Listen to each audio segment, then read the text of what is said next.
For Monday, June 13th. For those of you wishing to join us, please rise for the Pledge of Allegiance. I pledge allegiance to the flag of the United States of America and to the republic for which it stands, one nation under God, indivisible, with liberty and justice for all. We do have a quorum of the City Council in attendance this evening. 6 of the 7 members are here. Nikki Boyd is not able to join us this evening. Mr. Deputy City Managers, do we have any amendments to our agenda this evening? We were going to actually rock, paper, scissors over this. There are no amendments to the agenda. Thank you.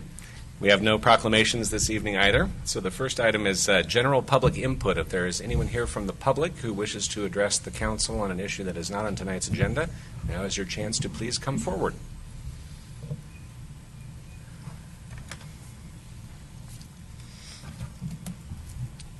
And if you could please introduce yourself for the record. Terrence Edwards, 172 Long Island, Jerome. Thank you. I guess my concern is as I've conveyed to Mr. Hall here in the past, with the refugee situation we have in this community and the Muslim impact, and I guess everybody's aware of what happened in Orlando and what's happened in San Bernardino and what's happened in parts other than here, small communities even. We've been made aware of a situation, an alleged assault of a minor child, and we can't get any information on it. Apparently, it's been indicated that the perpetrators were 4 Muslim youth that conducted this, I guess it was a rape, and we've heard that it's consensual, but my concern is there's no such thing as consensual rape of a minor. The police department, as I talked to Mr. Hall about it, that he's adamant that everybody on the police department is good people, and he's looked them in the eye, and those folks are good people, and they're peaceful, and the Muslims are peaceful. That's what they said San Bernardino. That's what they've said in other places that we've seen this carried out. And I know that you can't stop everybody and be concerned about it, but when there is a violation of somebody's rights and there's an attack on their personal being, we should be able to be made aware of that. And I think that there's a method of cover-up here in the community. I think it starts with the police department. I think that they have their mouth zipped closed. The media is not getting in on it. We get more information from KMVT than we do from the community at large and the police department. So I'm just alerting you to the facts that if you don't get your head wired to your posterior, you folks are going to be with a mic in front of your face trying to answer questions about Islam, the Quran, the Hadith, the Sunnah, and you're going to act like a bunch of morons because you don't have a clue as what's going on in this community and other communities that are receiving refugees. ISIS is here. The Muslim Brotherhood is here. There's been violations already occurred by Muslims here, and it needs to be addressed, and if you don't address it, there's going to be heck to pay. And it's not by me, but it's by the community. The community is not going to sit around and wait for you guys to get your head and tail wired together. So you need to be leaders, not followers, and not just go to the press and say, oh, we didn't know anything. Oh, we don't have a clue. And if you do have a clue, you ought to have an open house here and tell everybody about it because we're not getting that information. Thank you. Thank you for sharing your concerns, Mr. Edwards. Don Hall. Well, since I was listed specifically, we did meet about a year and a half ago. We discussed the refugee program, and you shared some information with me regarding Islam and the like. It's a mischaracterization to say that I just cover my eyes up and look at people and they're all great people. I know all people have challenges. depending on your religion, depending on who you are, depending on your makeup. We all have our own challenges. What I stated was the folks that I've come in contact, my colleagues, the people that I work with that happen to be refugees. I vouch for those that work hard. They're members of our community. They own businesses. They are police officers. They are probation and parole officers. They are nurses. They are members of our community. I can't vouch for every refugee. I'm just telling you who I run into. And I just wanted to make sure, and I have no idea what you're talking about on a rape of a young lady by 4 other folks. I don't know what you're talking about there. I don't remember ever talking about that, if that's what you're bringing up. Well, I don't know anything about that, sir. So Mr. Edwards, again, thank you for your comments this evening. Okay. Well, actually, no, because this isn't a debate of the issue tonight. This was an opportunity for you to share some information with the council, and we appreciate that. Certainly, our law enforcement community, if there is a crime or an alleged crime that's been perpetrated, I have the highest confidence in our police department that is being investigated. If you have information specific to that, I would encourage you to go speak to our police department about that. But if this is just hearsay through the community and your sentiments, I don't know that becomes an actionable item for our police department to investigate. So again, I would encourage you to do that. So what's the guidance after you talk to the police department and they blow you off? Okay, again, sir, this is not a debate of this issue. So I would be happy to meet with you individually if you'd like some direction on how to talk to the police department following this meeting. If that would work for you, you're welcome to give me a call if you can't stay through the meeting this evening. But again, this is not the forum for a debate of the issue. You've presented information to us, and we appreciate that. And if there is follow-up that needs to happen, we will certainly share that with our law enforcement office. Thank you. Is there anyone else from the public who would like to address the council on any issues this evening?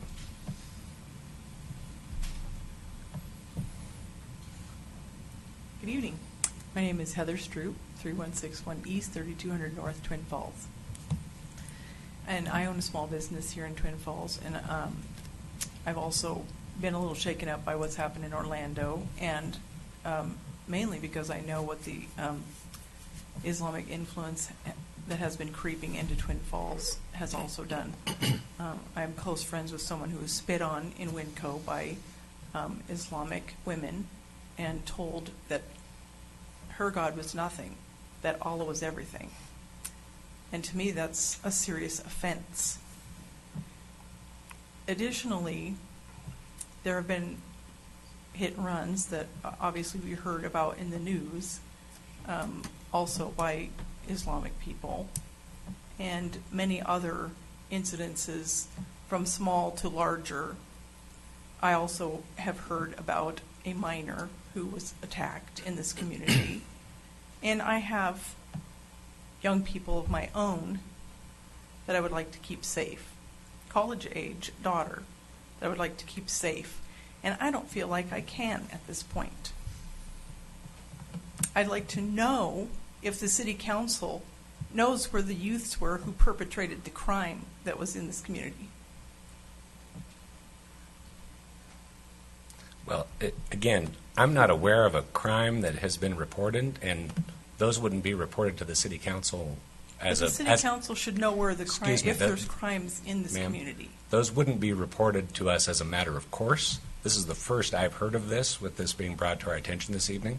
I'm happy to do some follow-up with our law enforcement office to find out if this has been indeed reported. But again, if it is speculation and hearsay throughout the community and there's no filing of a police report, how can there be police action if it's never been reported to them? So I can do the follow-up with that after this meeting. I'm happy to do so. I'm happy to get back with you about it. As a business owner, if I continue to see, when I came to Twin Falls, I thought it was a wonderful city, a safe city, and my business took off, in fact, like a racehorse. And I have actually been kind of reining it in because I've seen what's been going on in this city.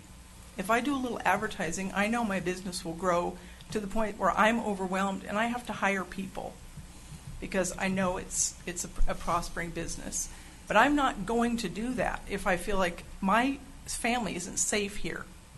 I'll take my business and go somewhere else. That's all I have to say. Thank you for sharing your comments and concerns this evening.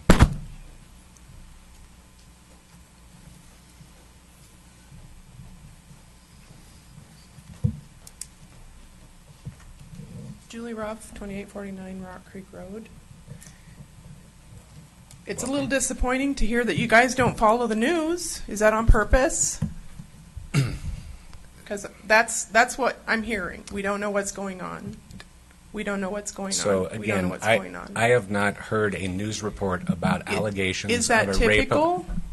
Ma'am, I just want to know if it's Okay. typical, and then I'll move on. Is it typical? I mean, if you're a lawyer or you're a judge, you don't want to kind of follow a case because you have to make a court decision. Is that the rules for the council? so I am telling you, I am not aware of a news story about allegations of an assault against a minor in our community by Islamists. Okay. So I'm going to ask you all, because this is not a debate forum. I understand that. I totally get that. Mhm. Where is the forum that we can have a very honest and open discussion? So if you feel you Not a need- private one, you and I. Okay, so open. may I answer your question, please? Yeah. Please do. If you all would like to request time on the agenda to have a discussion about specific factual items, I'm happy to schedule that. If you want to come to this meeting and talk about your beliefs about Islam and have it be a rehash of the conversation we had in here several months ago, I don't know that there's any productive part of that discussion.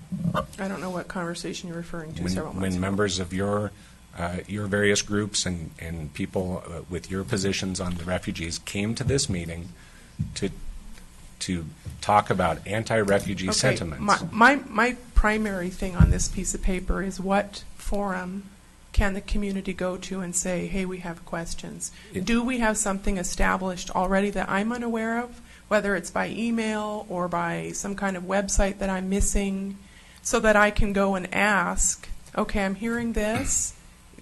Do I write to the department heads, or is there a monthly forum that I'm missing? Is there something that maybe we can set up to open up dialogue in the community? I would be more than happy to set up a meeting to discuss questions you may have, if you're going to come with questions. So to be honest with you, I have yet to hear a question from any of you this evening. Okay, You've here's come my to question. Excuse me, ma'am. You've come to tell us that I'm we're not telling you anything. I'm asking you a question. I'm actually asking you a question. Okay. So, are you aware that there's a lot of pornography on foreigner web pages in Twin Falls that's child pornography? I am not personally aware of that, but again, if there are specific allegations that you feel crimes are being committed, call the police. Okay. How about the death of the 17-year-old refugee boy who died suddenly? Do we know why he died? Was he sick? I'm concerned about him just as a person, and I don't know where to find that information, just to find out why did some 17-year-old boy suddenly die?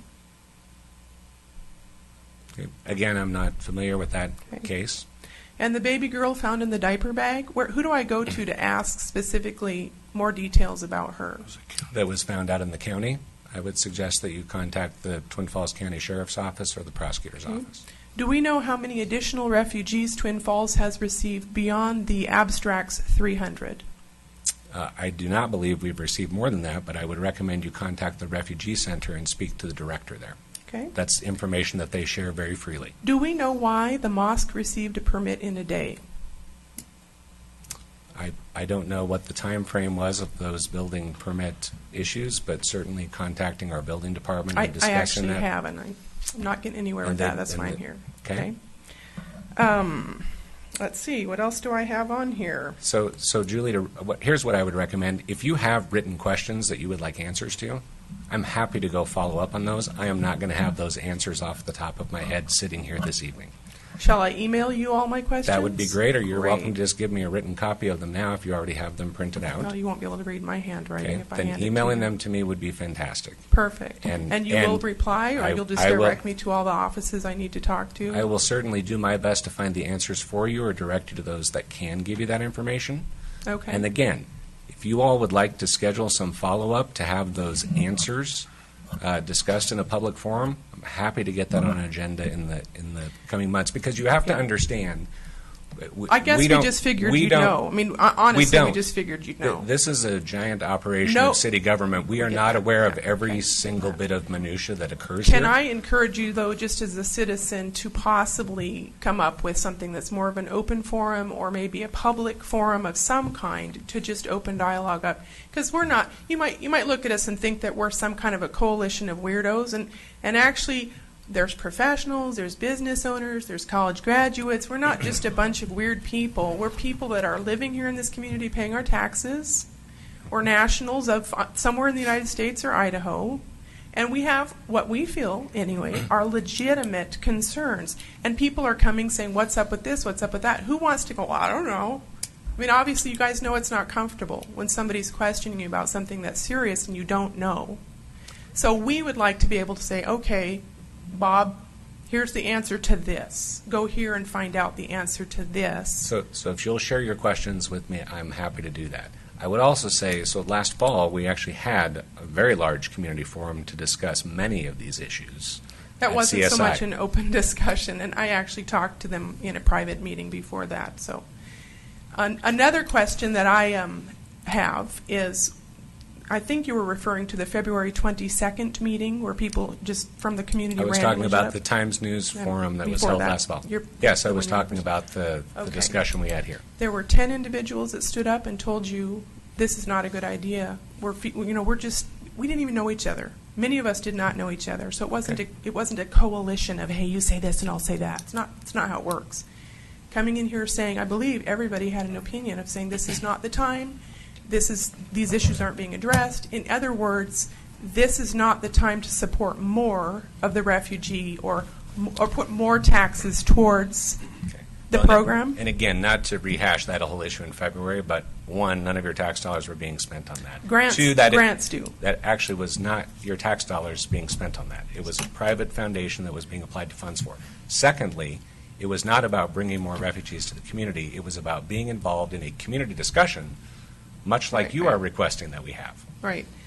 Except for, I guess my question there is that it was in a unanimous vote when, in fact, the majority stood up and said, no, we can't support this as community.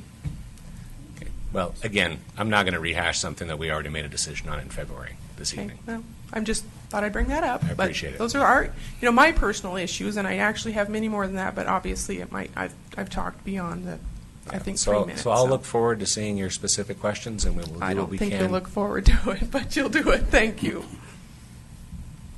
Chris Talkington. Ma'am, I'd like to get a little clarification. I'm confused. You say you don't know each other and you're disorganized, and yet you spoke as a group. Are you a group, or are you happen to come in here I know all the some same? of these people more than others. Or I'm Obviously, speaking one's my right now. sister. I'll give Yeah. you your chance. Or did you come in here by happenstance all at the same time? Do you have a name of your group or something that we can see what kind of membership it contains? How many people? I'm here as an individual, as a citizen, with serious questions, which I would take somewhere else if I knew exactly where to take Okay, them. well, you haven't answered my question. Are you representing or part of No, a I'm group here as that's an larger that individual. we could kind of get an idea how many there are? I'm here as an individual. But when I was referencing the fact that we spoke on February 22nd, many of those people I did not know, had no relationship with. So we did not call each other prior and say, hey, get down there, let's You say just this. happened to show up the same night. Yes, we did. I see. Yeah.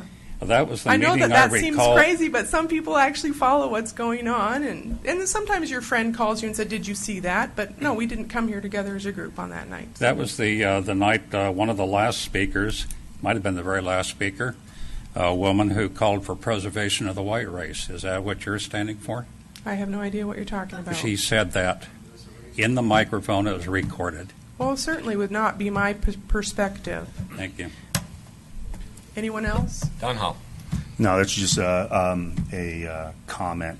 I think it's best for folks when they come in front of the city council. Certainly, this is an open discussion at the beginning. But if you have some questions, specific questions, to be fair to us, just like we would be fair to you, is to bring those questions to us so we can research them.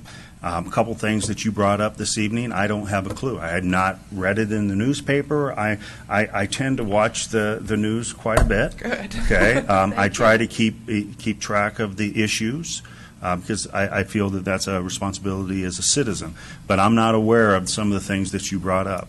And I would just suggest bringing those questions to us so we can research them to find out. That'd because be great. that's no knowledge of it.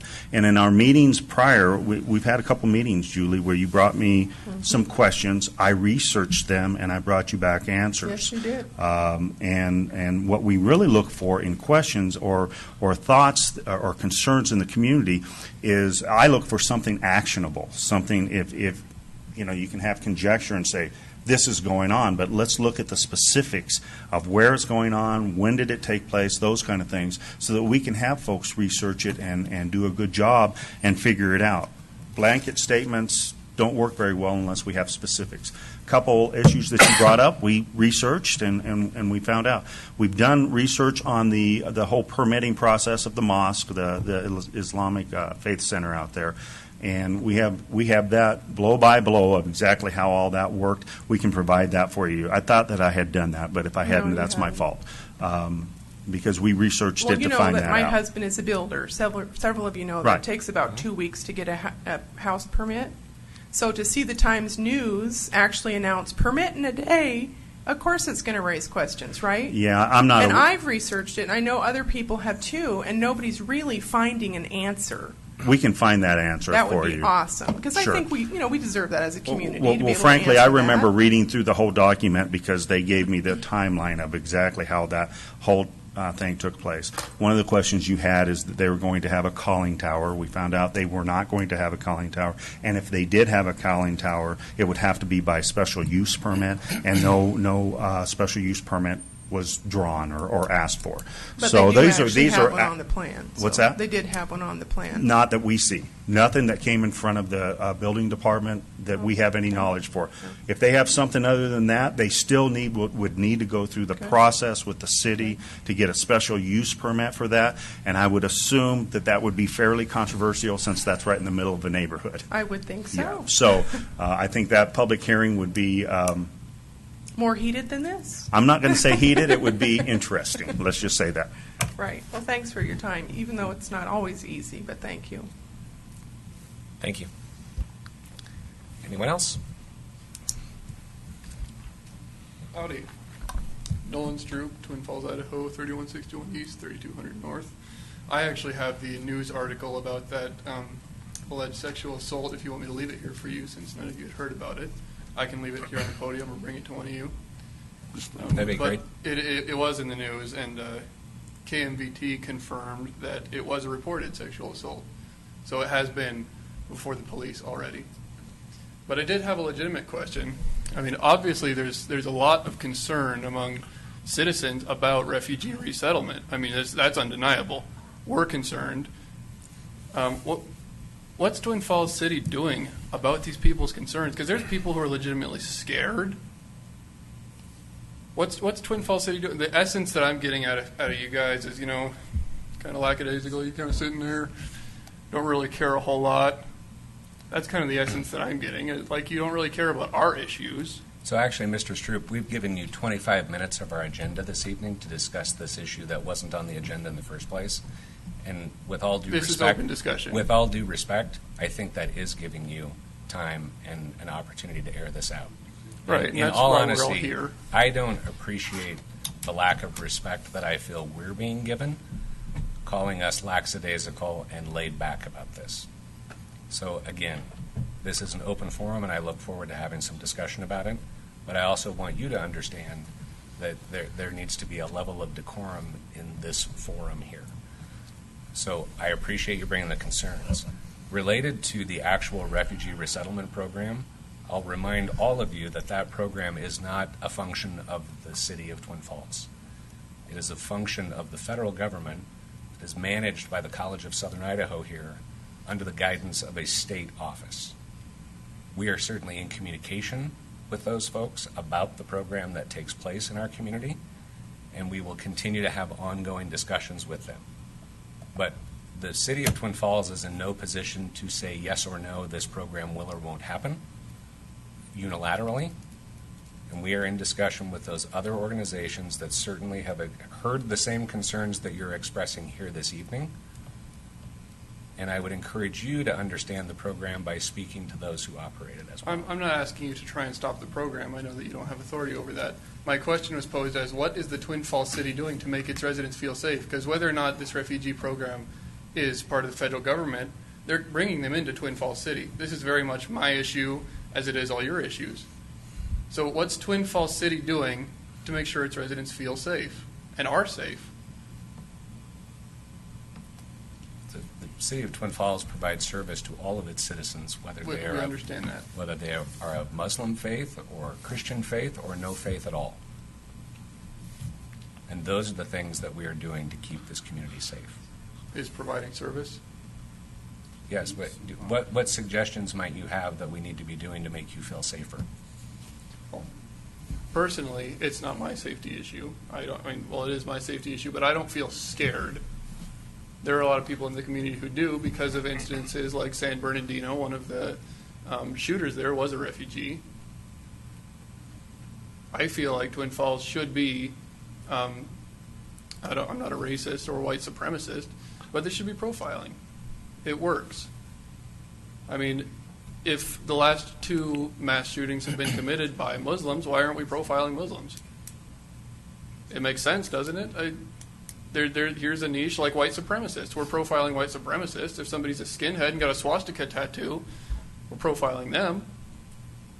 Correct? Don't know. I don't work in law enforcement in the city. To be honest, as an American, I hope that's not happening because I think that infringes upon everybody's freedoms.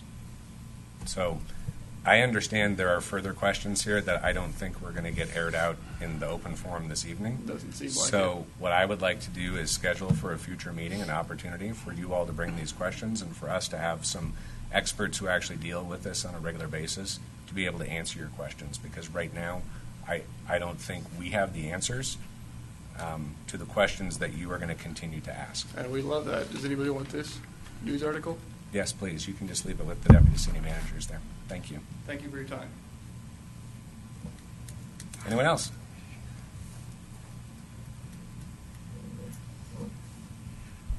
I'm Max Newland, 328 7th Avenue East, and I'm actually here for item 2.1, the graffiti issue. We'll get there eventually. Okay. I want to reply to some of the other public input that's gone on. Several years ago, there was this fear about refugees coming. So I look at the Times News and I see who all's arrested. And I don't see any Mohammeds or Alis or any what I regard as Muslim names. I see a lot of Americans, but I'm not afraid of Americans. I see a lot of Hispanics, but I'm not afraid of Hispanics. And I'm not afraid of Muslims. And I think if it's people who are afraid, make it the city's job to keep them from being afraid and we'll protect our college kids. I think that's something that needs to happen when you're babies. That you have self-confidence in yourself so you aren't afraid of what happens in San Bernardino. Because it happens in California doesn't mean it's going to happen to your neighborhood tomorrow or maybe 4 days from now or maybe 6 years from now. People that live in fear just have something that's uncontrollable by any government agency. And if we start saying only have to be afraid of people who wear swastikas or pointy hats, or that does influence on my benefits. I am all for public defenders because when somebody comes up and says, Mr. Newland, you're a crook, I want somebody to stand up and say, I'll defend him, stand up for his rights and liberties. Thank you. Thank you, Mr. Newland. Chris Talkington. I'd like to just answer the gentleman's question about what we're doing to make the community safer. In a general term, sir, we were using community policing. You probably have seen the term. Various communities have slight variations on it, and some are more successful than others. But for a number of years, we've employed highly educated, trained police officers from a multitude of ethnic backgrounds that are reflective of our community. Hispanic officers for Hispanic parts of the community, bilingual often in their native tongue. We encourage officers not only to ride behind closed car environment, get out to mix with people, get involved with community events at the park, because that communication that the police establish with the police is the single best ingredient for building that communication and trust that leads to safety. Are we doing a perfect job? No, but I think, especially with our new chief that comes from Nampa with a gang and drug background that we're trying to get on top of, we're going to be making more gains and improvements. Second thing that I'd like to point out is that the despicable scum in Orlando that killed 50 people was an American citizen. He was a sick American, okay? Yes, his parents were refugees, but you know what? My parents were refugees from Ireland after the potato famine. I'm sure glad you guys weren't around testifying against my relatives for that time, okay? We're all children of refugees, immigrants in some form or fashion. But the Orlando person was an American citizen. Not sure if you're aware of that. Are there any other members of the public who would like to address the council on any issues before we move to our regular agenda this evening? All right, seeing none. The first item on the agenda is the consent calendar, and before I get a motion on that, I would note one correction on the second page of the minutes. Under the motion on the engineering lab equipment, it says it was approved 6-0, and that must have been 5-0 because 2 of us were absent.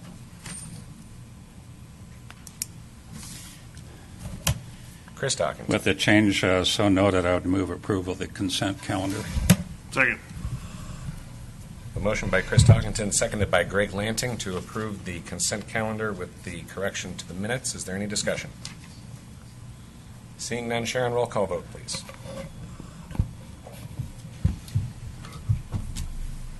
Suzanne Hawkins? Yes. Shawn Barigar? Yes? Chris Talkington? Yes. Greg Lanting? Yes. dhall? Yes? Ruth Pierce? Yes. Motion passes 6-0. Excuse me. Under items for consideration, consideration of a request to enact a new Chapter 13 of Title VI of the Twin Falls City Code, prohibiting graffiti, requiring removal and abatement, and providing for a penalty for violation of this code. And we have our Twin Falls Police Chief, Craig Kingsbury. Welcome, Chief. Thank you, Mayor and Council. When I was here about a month ago, Council, we spoke about graffiti, and you asked me to research some other cities and graffiti ordinances that are happening in the state of Idaho. The draft before you this evening is a result of that research and then working, of course, with our legal counsel, Fritz Wunderlich. So what I have before you is a proposed ordinance that prohibits graffiti. And you might say, well, of course we don't allow graffiti because vandalism is already against state code. But this also gives us the ability to work with the property owners and to better track their graffiti. When we look at crime, specifically what I would call gang crime, the Twin Falls Police Department is trying to improve and further our efforts in the documentation of the criminals who associate with street gangs or other types of criminal gangs. One of the ways to do that is proper documentation. One of the things we can do to document that is to document their graffiti, to note what it says, because as you're aware, oftentimes it becomes a billboard for what may happen. It may be advertising or recruiting for them. So this ordinance is one step in doing that, and I have it before you. I hope you've all had a chance to read it. There are two different types of penalties in this I would point out. Number one, if an owner fails to remove the graffiti within the amount of time specified, they could be subject to an infraction and a fine. I would tell you, though, that the way this ordinance works in other cities, the cities work with the owner to try to remove the graffiti. We are no means trying to impose fines against the owners. I can speak for the city that I left. As you mentioned, I came from Nampa. I'm not aware of my time at the Nampa Police Department, my entire time of 24 years, where we actually issued a citation to a property owner for failure to remove the graffiti. We worked with them, and that would be the intention here, to use the juvenile offenders group, work with juvenile probation, and get those kids who have been in trouble and maybe have caused some of the graffiti, to get them out and work to paint over that. We would, of course, work with code enforcement. We would work with our patrol officers to help to remove the graffiti.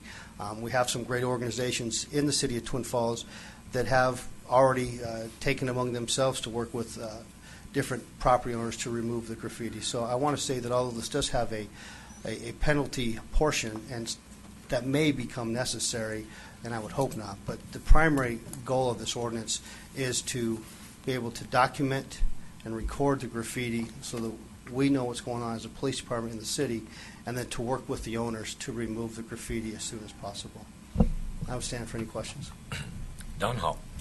You know, Chief, when I read through your, I'm going to try with the mic on this time. Chief, when I read through your report, your ordinance, the thing that struck me, and then I also received a phone call from a citizen today regarding the same issue, and I know you explained it, but I just had a concern with the punitive aspect of a victim being victimized, and then we come in and fine them because they're not adhering to removing the graffiti. Now, I get what you're saying, but my concern is, and I understand that we need to have some kind of encouragement for them if they're not following through to get rid of the graffiti, because we know the broken windows theory, where if you leave it here, then it'll grow over here and grow over here, and it's like a virus. It'll just keep going.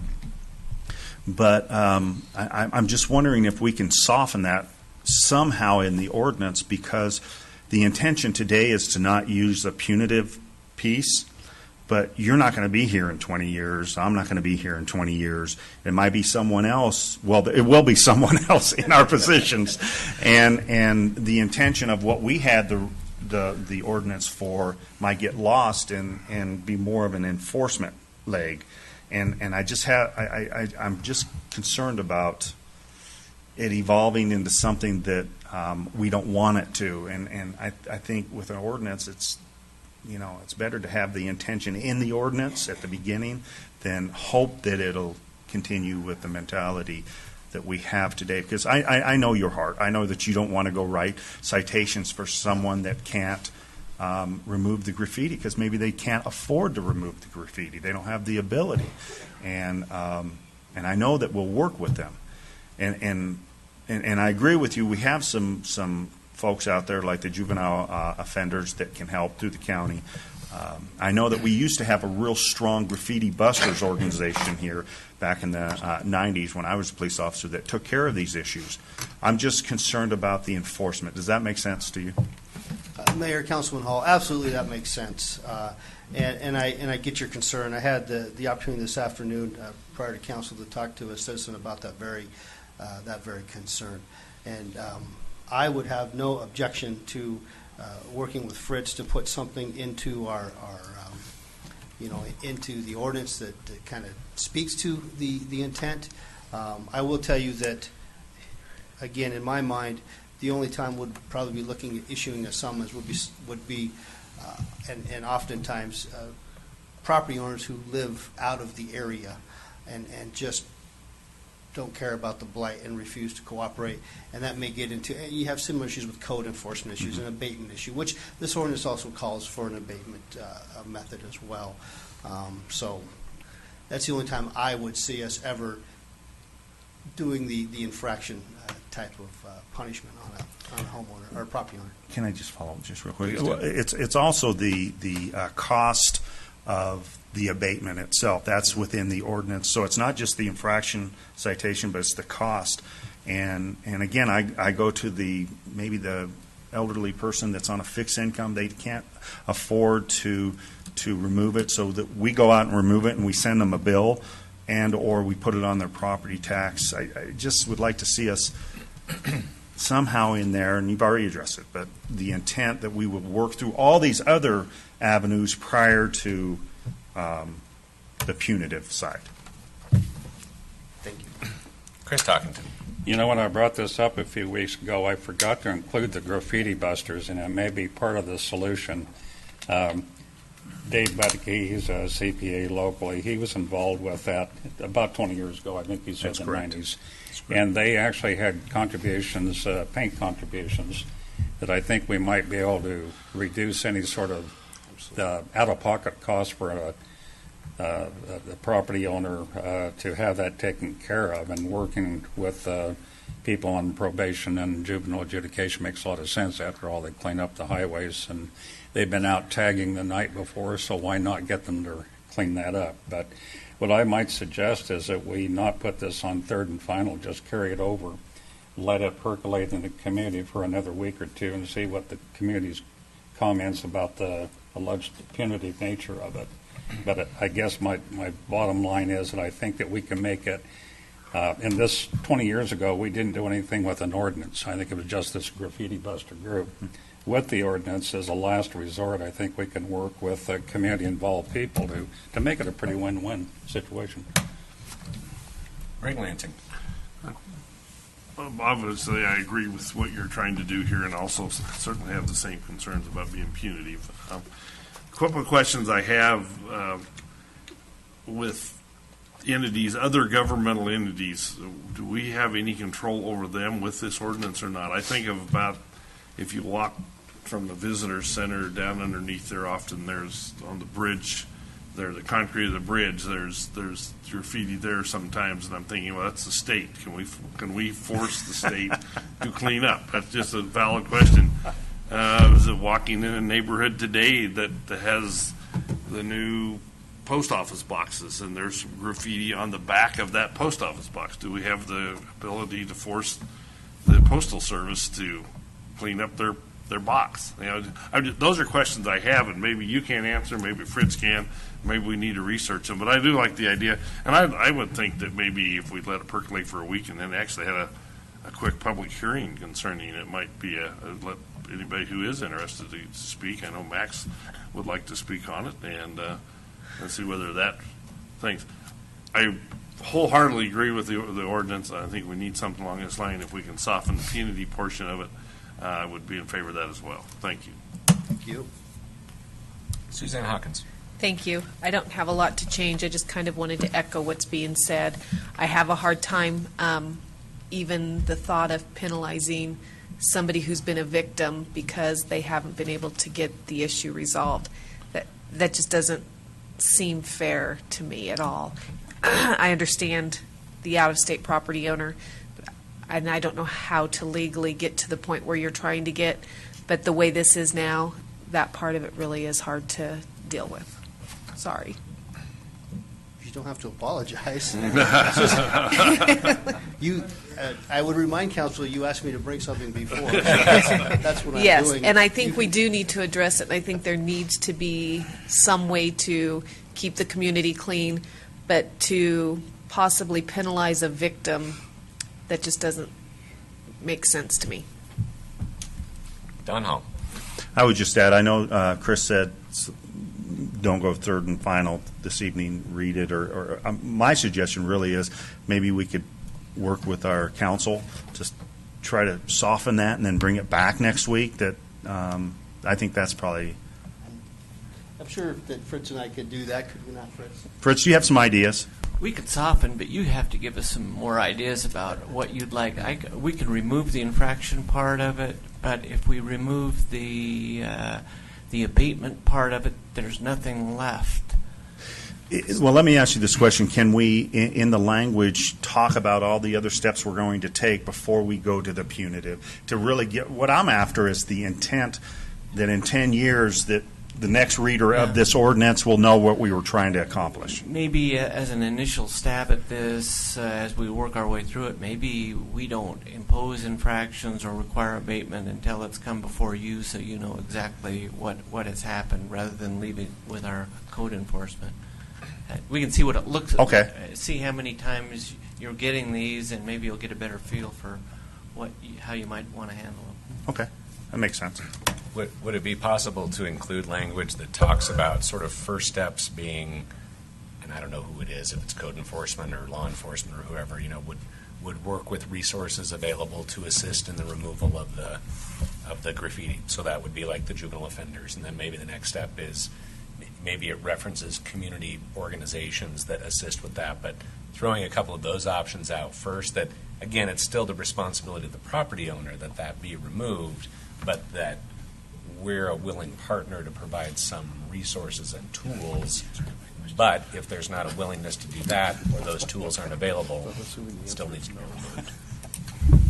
And Fritz is nodding his head yes for the record. And so maybe some suggestions. I will work with him over this next week, and we will bring a new and improved draft before you next week to start over. How's that? Don't pull all the teeth out of it, though. Okay. All right. Yeah, I do tagging think is tough. We need to control tagging. It promotes more gang association. It has some consequences if we're going to make it toothless. If I could, Mayor, Council,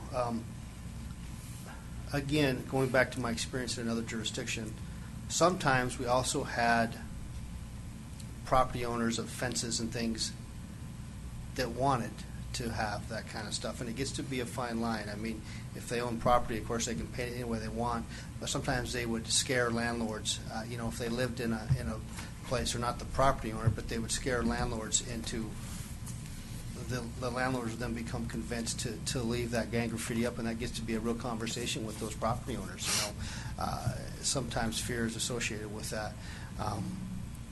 I don't believe that we have. We're not to that level here in Twin Falls, and I hope we don't get there. So that's part of the purpose of this. Thank you. Greg Lanting? Can I assume that since nobody answered my question about whether we can compel the state and the post office, can we or can't we? Under this ordinance, you could not. There's nobody to impose an infraction against. I mean, you can't do it against the federal government or the state government. President Obama. And the abatement, our remedy there is we put it on their taxes. Well, there are no taxes on those. So. But beyond that, as you know, the feds tell the states what they can do. The states tell us what we can do. So we're not in a very good position to tell them what they have to do. We need to find somebody we can tell what to do. Thank you. So, Mr. Newland, did you want to give any input this evening on this, or you're welcome to share some brief comments? Max Newland, 328 7th Avenue East, Twin Falls. I caught him out in the parking lot on the way in, so I went to the proper people at the proper time, almost. And my beef is, and he says they use this for tracking. And so tomorrow I'm going to go in and ask him where all graffiti happens so I can see that map, how that's tracked. Because it's my prejudice, which means I don't know for sure, but I believe in my own beliefs that poor people get more tags than rich people do. And so then again, this becomes punitive against the poor people than the rich.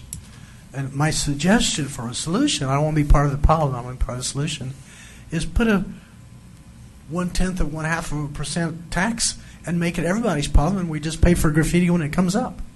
Everybody shares the burdens like insurance. Thank you very much. Thank you, Mr. Newland. Well, we will look forward to that item coming back to us. So here's another opportunity for the public to provide us some input. If anyone would like to address the public who didn't have a chance to earlier. All right. Items from the city manager, from the deputy city managers. Gentlemen. I have two items for you. The first one is on Thursday I was reminded that I'm going to say Travis, failed to introduce Jake Lazinski, who's sitting right behind me. Jake Lazinski is our new city manager's intern. So he's working with us for the summer. And he sat down at the table with a couple of council members at lunchtime. You all know Jake. We introduced him at a council meeting, and we didn't. So here we go. This is Jake. He's going to be with us for the summer. He's a student at Boise State, right? That other school. The one that I didn't go to. But we're happy to have him. He's doing a great job, and hopefully you guys will get to work with him and get to know him as well. So Welcome, Jake. Did Thank we you. find him a cubicle? Down at the business? He's got a full-on cubicle just like I do. Just like everybody else.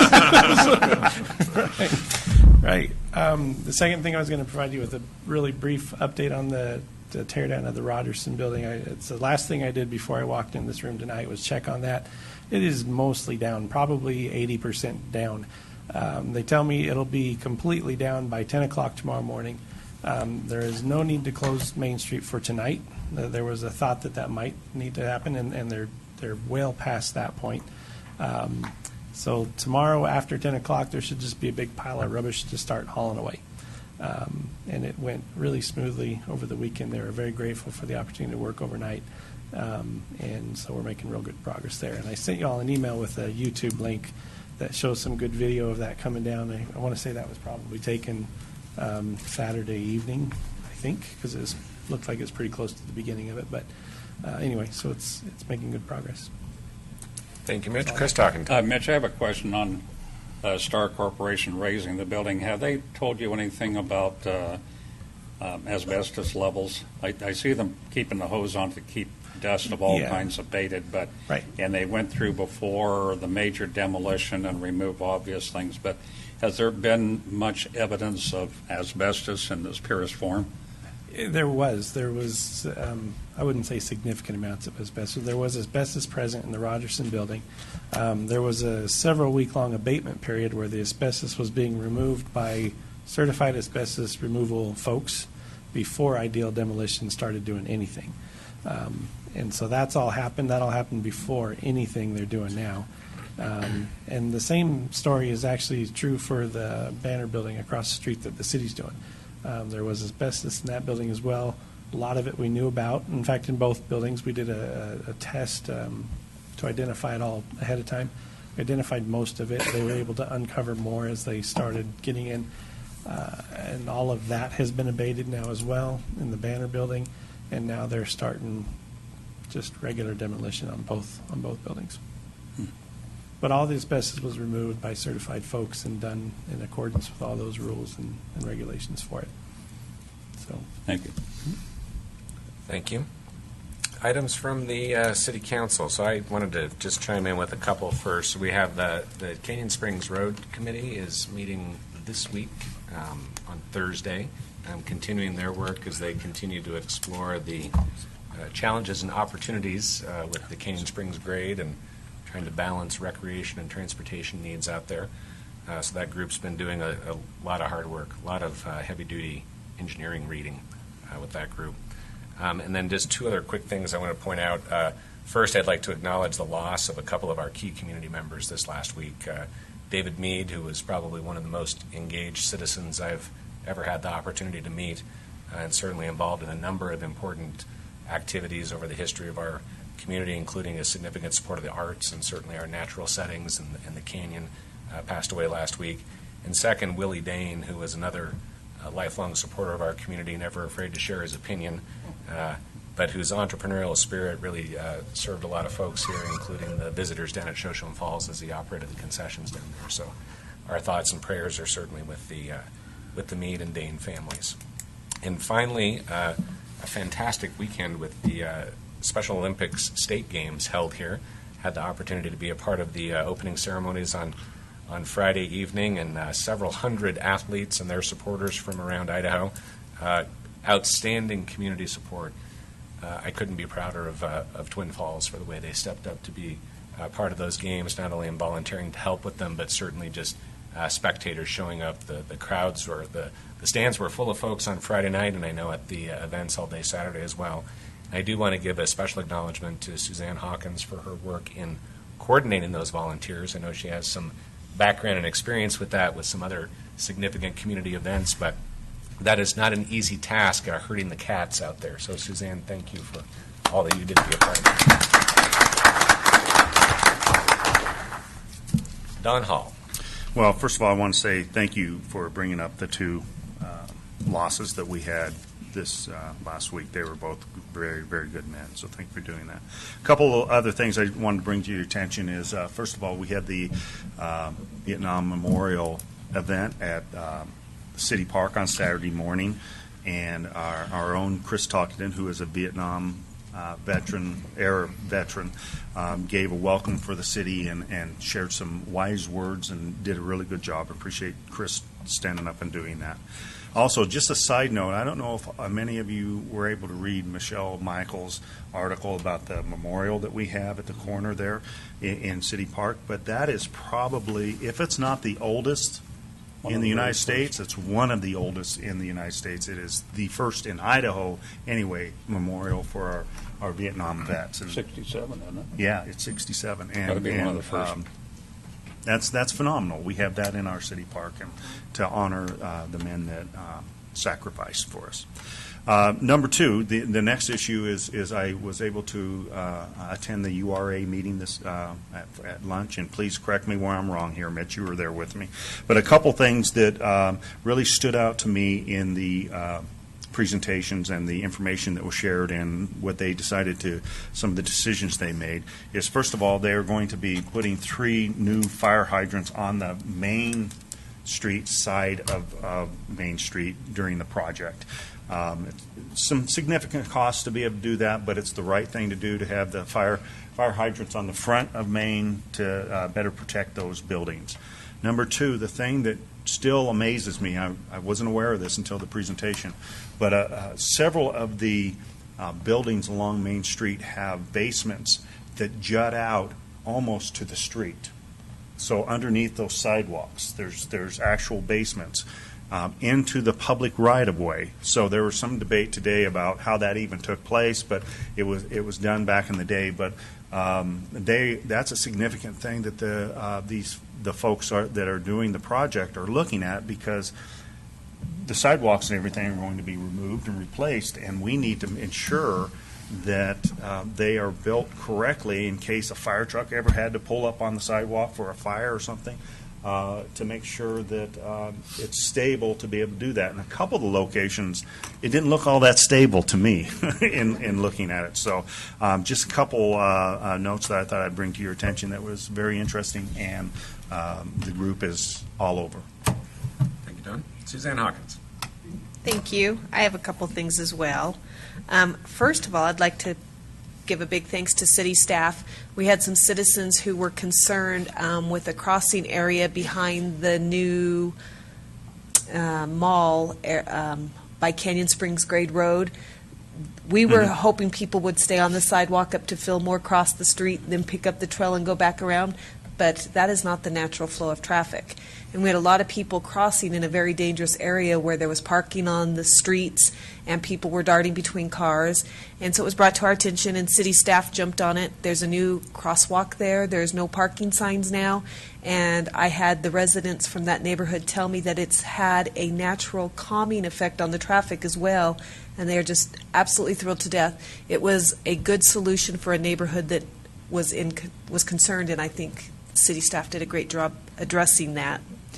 I also wanted to report that last Thursday night was our first city band concert of the year, and it was really great. They picked up on our Special Olympics theme and brought in some Olympic music, and they were really good at reminding the crowd to come out and support the athletes as well, and I thought they just did a fantastic job bringing that all together for us.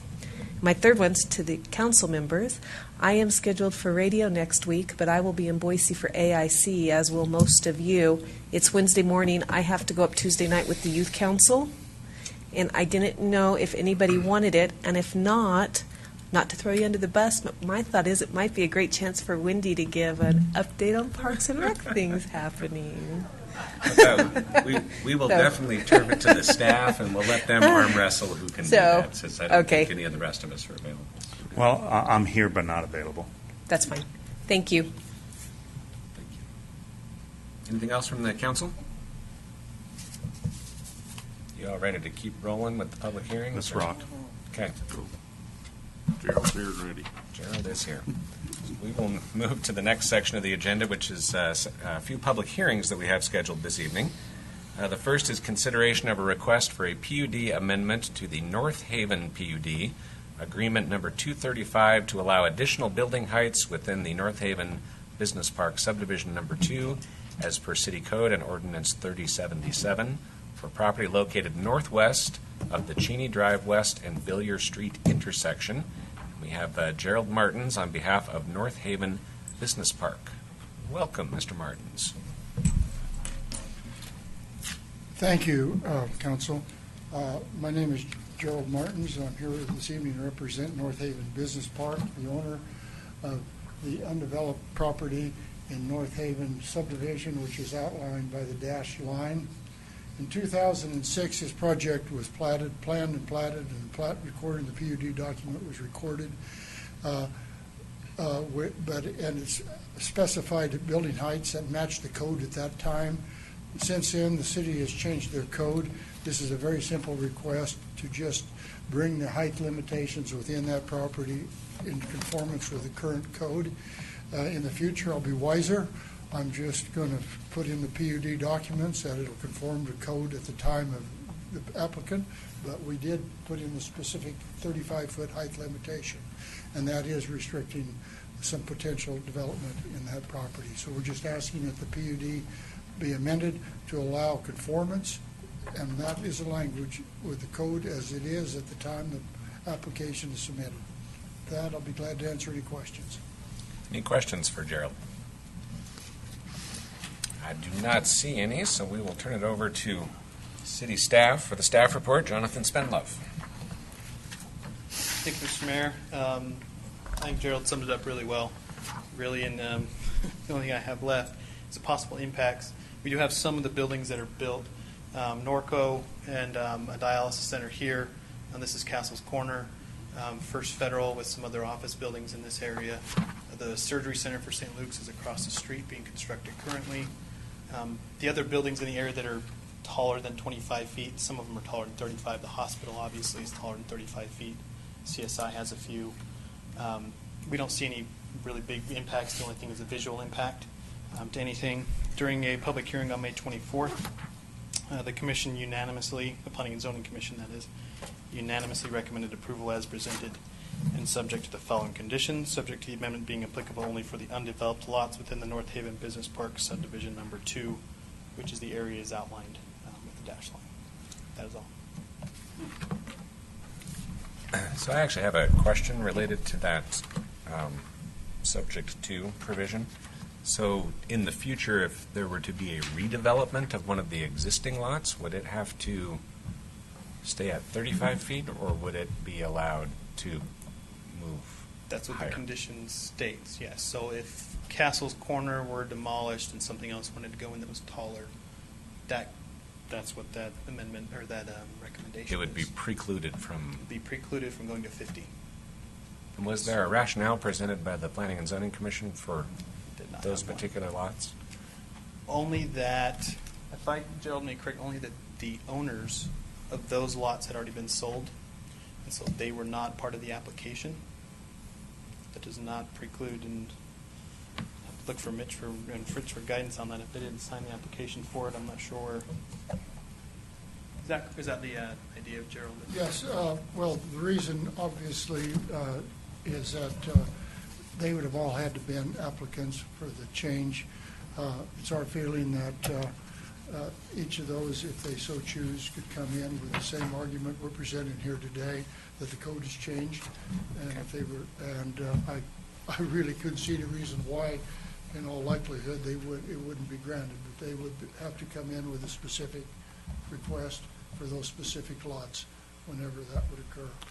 Those are relatively all new buildings. All of the users out there are well aware of this. They were notified of this hearing, and we had discussed it with them. So I don't, in fact, they're anxious to see the increased density that this will bring. So thank you. Thank you, Gerald. Chris Talkington. Jonathan, a question.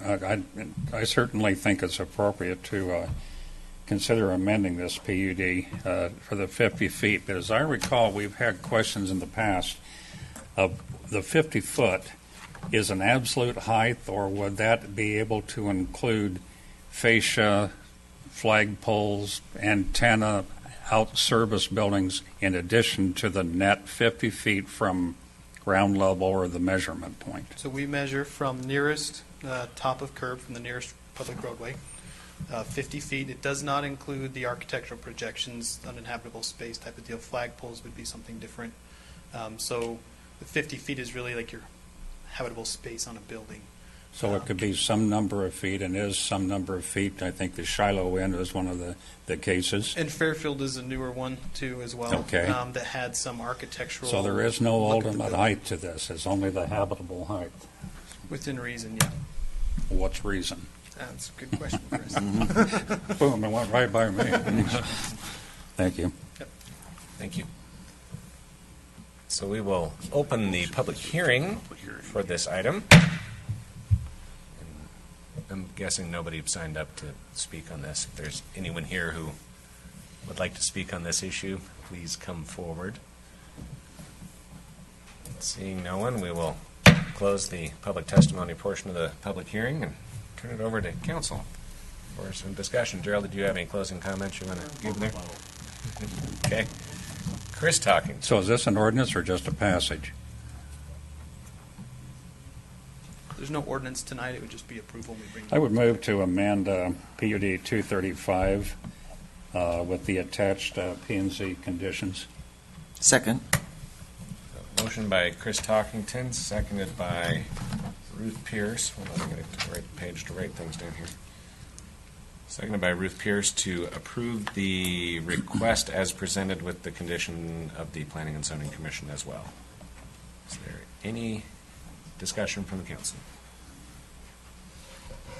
Seeing none, Sharon, roll call vote, please. Shawn Barigar, Yes? Chris Talkington. Yes. Greg Lanting. Yes. Don Hall. Yes. Ruth Pierce. Yes. Suzanne Hawkins. Yes. Motion passes 6-0. The next item on the public hearing agenda is consideration of a request to approve a special use permit to construct and operate a professional office on property located on the south side of the 1500 block of Bridgeview Boulevard. And we have Gerald Martins on behalf of Temple View Properties. Welcome again, Gerald. It's convenient to Thank schedule you. these back to back for you. Again, my name is Gerald Martins for the record, representing Temple View Properties, the owner of the property called East Park Professional Subdivision Number 2. Recently went through the platting process. This is a property immediately to the south of Home Depot, the vacant property. If any of you have been by there, there's construction grading activities going on. This is a relatively unique request because there is a requirement on this property that any development be brought before City Council for approval. It was to appease the concerns of the residential neighbors to the south. What's proposed for this property is in total conformance with the criteria in the PUD, but basically not to exceed 6,000 square feet, single-story building with some limitations on height. This is proposed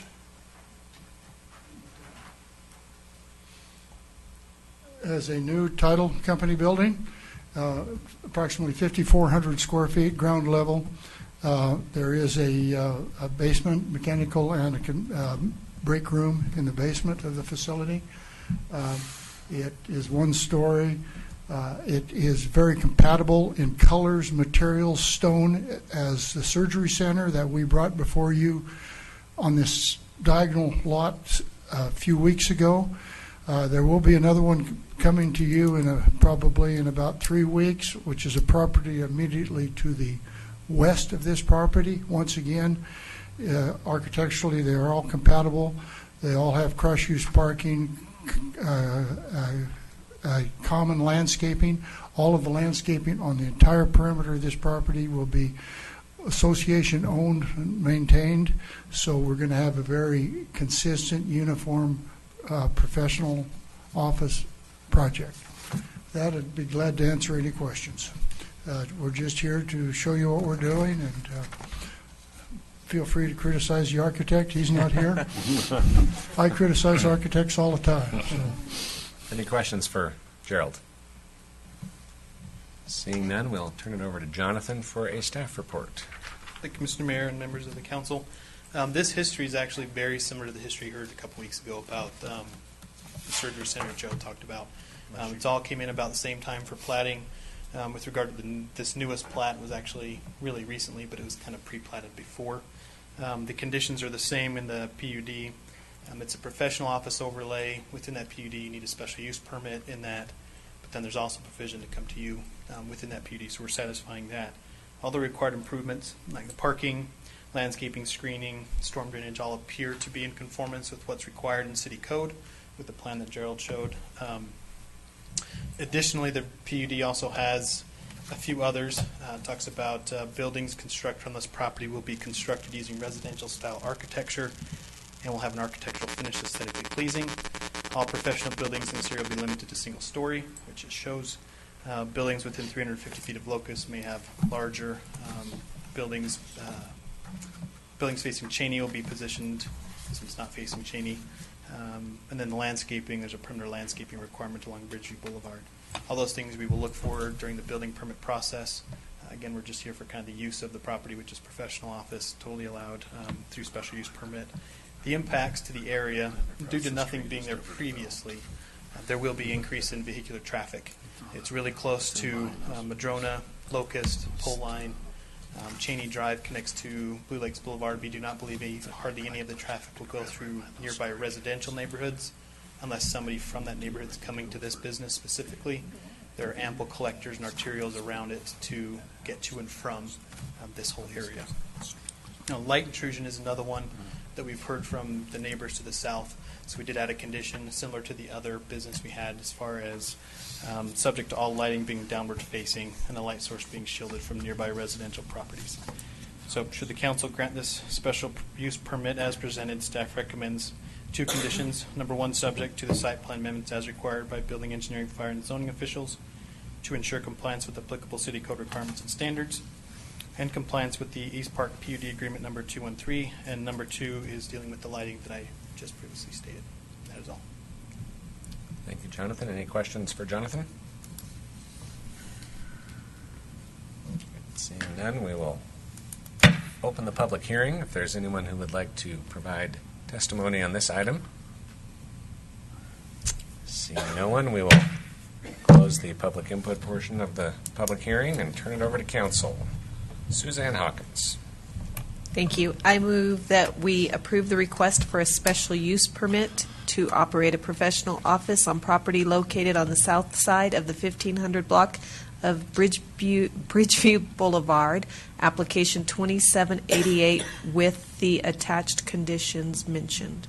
Second. A motion by Suzanne Hawkins, seconded by dhall to approve the request as presented with the conditions also included. Is there any further discussion from the council? Seeing none. Sharon, roll call vote, please. Shawn Barigar, Yes? Chris Talkington. Yes. Greg Lanting. Yes. dhall. Yes. Ruth Pierce. Yes. Suzanne Hawkins. Yes.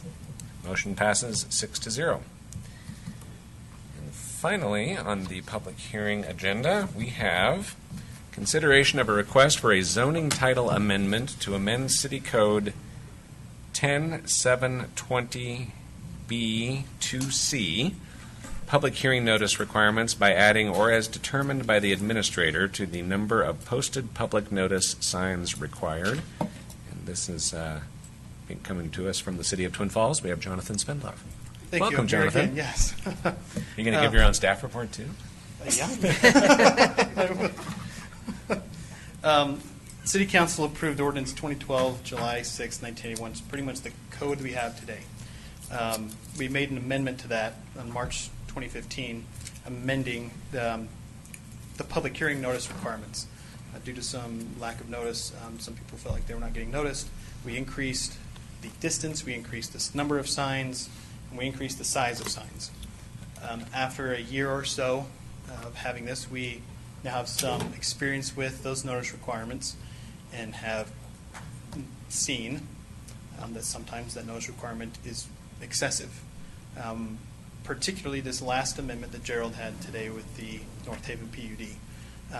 This originally, his signs, if he included the entire PUD, would have encompassed 3 4x4 signs along Washington, 8 2x3 signs along Cheney Drive, 3 along Parkview, and 8 4x4 public signs along Pole Line Road.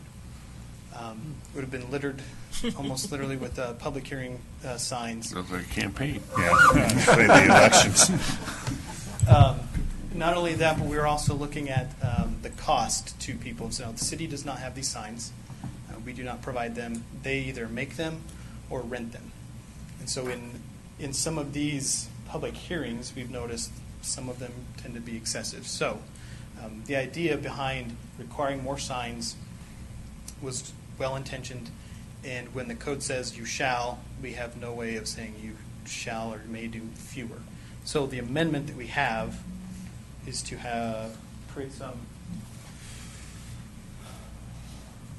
human discretion as the administrator, adding this underlined or as determined by the administrator under if the property contains 300 or more feet of street frontage on a single street, one sign shall be placed on the property for each 300 feet or portion thereof of the street frontage or as determined by the administrator. In this particular case, and there's a few others that we've had, having 8 signs along pole line would seem, somebody may seem to think there's multiple public hearings going on because it covers such a large area. The idea behind this was some of the manufacturing zones where you have larger lots, you might need more signs. Whether or not we need 8 along a section is something we think we can reasonably handle with a staff review, hence the or as determined by the administrator. We can always use more. We were unable to do less. So on May 24th, the Planning and Zoning Commission held a public hearing on this request. No one spoke for or against the request. There was a motion to approve, and a second. All members present voted in favor of the motion. In conclusion, staff concurs with the Planning and Zoning Commission. The council may grant the zoning and title amendment as requested, recommend a modification of the amendment as presented, which would require another public hearing, or request the amendment be denied. That is all. Dhall. So, Jonathan, I remember going through this debate, and it was really about the northwest end of town. We had a development out there that... Southeast part, actually. Southeast? Uh-huh. Oh, I thought it was north. Near Chobani. That's where it kind of started. Oh, but I also thought we had one out where they were doing some of the apartments or whatever. Anyway. And that one came up too, yes, that's correct. Because the signs were so far back, people couldn't figure out how do we mitigate that? How do we ensure that the intent of what we were trying to accomplish before will follow through with this new amendment? Does that make sense? I think so. Before, we were going with the notification, only of the state notification, which is 300 feet from property boundary that we'd notify letters to. Also, it just said a sign posted on the property, single sign in most cases. Now, we require those signs to be near to the roadway and perpendicular to the road so you can see them as you're driving towards them within reason. By doing both of those, increasing the 300 to now the base requirement to send letters out is 500 feet for any actionable item besides like one thing, which is a plat. Everything else is 500, 750, and 1,000. 500 for residential items, 750 for most commercial, and 1,000 feet for any industrial type or R6, I think, zoning. So we've increased both the letters being sent, the size of the sign, and we dictate the location of the signs now to be closer to roadways. We basically, when we send out the notice, what they need to send in letters and put in the signs, they get a map just like this. And with everything, we say you shall put a sign, 3 signs along this roadway, and we put a dot saying you shall put the sign here, here, and here. We dictate those locations a lot more clearly than we ever had before. And that is now common policy within our department to do. Okay, thank you. Any other questions for Jonathan? Is there any further staff report on this? Seeing none, I will open the public testimony portion of this hearing if anyone would like to speak on this issue. Seeing no one, we will close the public input portion of the public hearing and turn it over to the City Council. Greg Lanting. Barigar. Barigar? Something like that? Wow. One of these years I haven't made that mistake for a long time, though. Somebody made it the other day, and it's got in my mind. I would move to approve the zoning title amendment to amend City Code 10-7-20B2C for the public hearing notice requirements by adding as determined by the administrator to the number of posted public notice signs required. Second. Motion by Greg Lanting, seconded by Ruth Pierce, to approve the change to the zoning title amendment as presented. Is there any discussion from the council? Seeing none, Sharon, roll call vote, please. Chris Talkington. Yes. Greg Lanting. Yes. Don Hall. Yes. Ruth Pierce. Yes. Suzanne Hawkins. Yes. Shawn Barigar. Yes. Motion passes 6-0. Thank you, Jonathan. Next on the agenda, we have 2 executive session items for the council's consideration. The first is executive session under Idaho Code 742061C to acquire an interest in real property which is not owned by a public agency, and also 742061F to communicate with legal counsel for the public agency to discuss the legal ramifications of and legal options for pending litigation or controversies not yet being litigated but imminently likely to be litigated. The mere presence of legal counsel at an executive session does not satisfy this requirement. Don Hall. So moved. Second. A motion by Don Hall, seconded by Suzanne Hawkins, to adjourn into executive session under those 2 sections of Idaho Code. Is there any discussion? Seeing none, Sharon, roll call vote, please. Greg Lanting. Yes. Don Hall. Yes. Ruth Pierce. Yes. Suzanne Hawkins. Yes. Shawn Barigar. Yes. Chris Talkington. Yes. Motion passes 6-0. We'll let the audience know we will not be reconvening following the executive session, nor will we be making any decisions in the executive session. And with that, we are adjourned. So,